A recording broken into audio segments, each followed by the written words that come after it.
Ir jau pienākusi kruīza 8. diena – izkāpšana. Kuģis iepeld Neapoles ostā pēcpusdienā ap 1:00 tomēr kājītis jāatbrīvo jau agri, līdz 9:00 no rīta.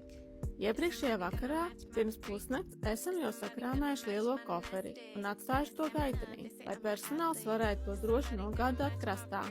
Tad mums no rīta paliek tikai salikt mugursomas, mierīgi sateicāmies un īsi pirms 9:00 dodamies uz brokasti. Pāēdam, pavērojam, kā kuģis peld un ejam uz klāju. Laiciņš mūs lutina ar saulīti un uz klāju notiek dažādas aktivitātes – minigolfs, bumbiņas mešana un dejas. Tā pamazām mēs iepeldam Neapolē un pienācis laiks pēdējai izkāpšanai.